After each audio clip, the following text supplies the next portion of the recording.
원히트 원더라는 현상에 놓여 있다. 원래 원히트 원더는 대중음악에서 딱 한 개의 싱글옥은 곡만 큰 흥행을 거둔 아티스트를 의미하는 말이었다. 다시 말해 강렬함 속에서 빠르게 정상을 찍고 급격하게 하락하며 이내 사라진 사례들을 말한다. 여자 테니스는 춘추전국 시대에 접어들고 있는 2010에서 2020년대의 여자 프로 테니스의 경우 원히트 원더를 양산하고 있다. 옐레나 오스타펜코, 소피아 케닌, 비앙카 안드레스쿠, 에마 라두카누 등 2025년에도 이 숫자는 더 늘어나리라 예상하고 있다. 다만 원히트 원더 우승자들이 자주 나오는 것과는 반대로 꾸준함을 상징하는 지표라 할 수 있는 연말 랭킹 1위 자리는 극소수의 선수들이 독차지하고 있다. 이런 경향은 절대적 지배자였던 세레나 윌리엄스가 마지막으로 연말 랭킹 1위를 찍었던 2015년 이후에도 이어지고 있는데 켈버 2016년 할렙 2017에서 2018년 바티 2019에서 2021년 시비온텍 2022에서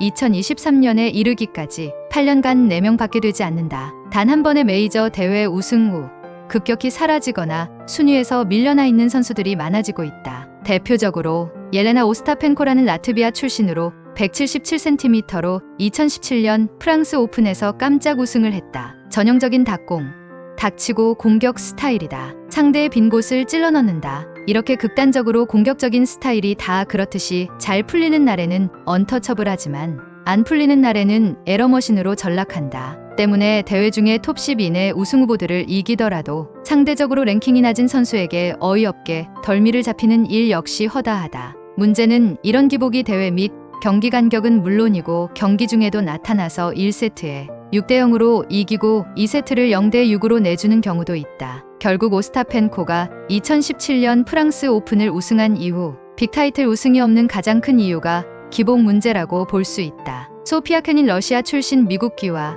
170cm 2020년 코즈 오픈 깜짝 우승 비앙카 안드레스쿠 170cm 캐나다 2019년 US 오픈 깜짝 우승 엠마 라두카누 175cm 영국 2021년 US 오픈 깜짝 우승 특히 엠마는 한 박자 빠른 스트로크를 바탕으로 한 좌우 코너워크가 돋보인다. 2021년 윈블던에서 16강 진출하며 혜성처럼 등장해 많은 테니스 팬들에게 이름을 각인시켰고 US 오픈에서 1977년 버지니아 웨이드 이후 영국 여자 테니스 선수로서 44년 만에 우승하며 현재 여자 테니스 차세대 스타로 발돋움했다. 라두카누가 더 집중받는 이유는 그랜드슬램 대회에서 역사상 최초로 예선부터 시작하여 우승했기 때문이다. 이런 퍼포먼스를 꾸준히 보여준다면 세레나 윌리엄스를 이을 차세대 테니스 여제가 될 것이라 기대를 모았으나 그 이후로는 전혀 이렇다 할 성적을 내지 못하며 현재로서는 원히트 원더에 머물 가능성이 커지고 있다.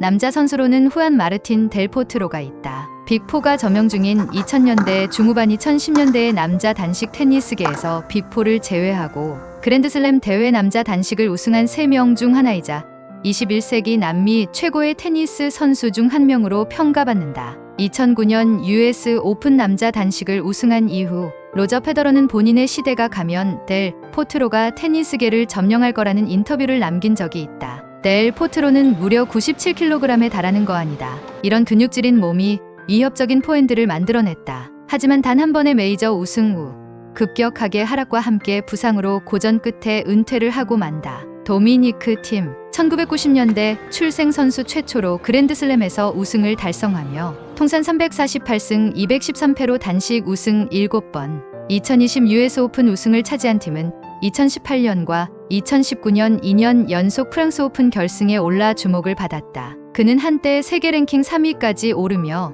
테니스 빅3 로저 페더러 라파엘 나달 노박 조코비치를 위협하는 선수라는 평가를 받기도 했다. 그러나 팀은 커리어의 정점이었던 지난 2020년 US 오픈 우승 후 1년도 되지 않아 손목 부상을 당했고 10개월 넘게 대회에 나서지 못했다. 결국 한 번의 메이저 우승 후 부상과 함께 하락과 조기 은퇴로 사라졌다. 그런데 여기서 생각해볼 부분이 있다. 원히트 원더의 선수들이 무언가 아쉬운 기록의 소유자로 비추어지지만 수천 명의 선수들 중에 생애 단 한 번이라 할지라도 메이저 대회에서 그랜드슬램 대회에서 우승을 한다는 것은 그 자체가 일생일대의 최고의 커리어이며 모든 선수들의 꿈이라는 점이다. 바로 대부분의 선수들이 원히트 원더조차 없이 선수 생활을 마감하고 사라지고 있다. 여기서 우리는 원히트 원더의 선수들의 공통점이 있다. 그리고 원히트 원더의 선수들을 언급하는 이유가 여기에 있다. 바로 단 한 번의 메이저 우승일지라도 빠르게 성장한 것에는 포핸드가 있었다. 원히트 원더의 선수들은 전부 다 포핸드가 좋다. 포핸드로 열일하고 포핸드로 결정구를 만든다. 그리고 상대 선수가 적응할 시간조차 없이 강력한 포핸드로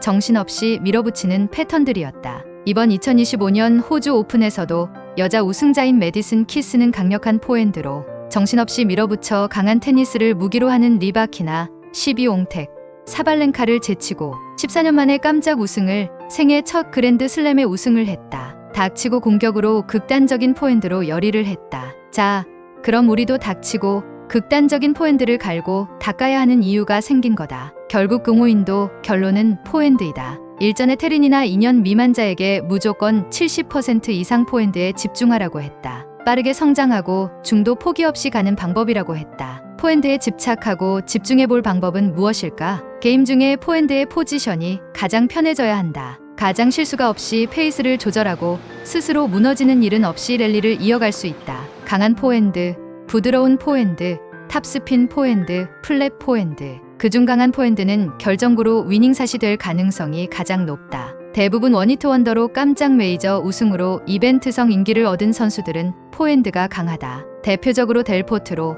도미니크 팀, 오스타펜코 등 그러했다. 심지어 요즘 방세에 있는 최단신 이탈리아 선수인 파울리니도 163cm의 신장을 가지고 있지만 결정구를 만들 수 있는 포핸드를 장착하고 있다. 자, 그렇다면 동호인으로 극단적인 포핸드를 갖는 방법은 무엇일까? 우선 선수들의 포핸드 동작을 보자. 1원형의 테이크백, 부드러운 테이크백에서 정확한 동작이 구현된다. 부드럽게 스윙을 한다는 것은 다시 말해 몸에 무리 없이 수천 번 이상의 동작이 일률적으로 이루어질 수 있다는 것이다.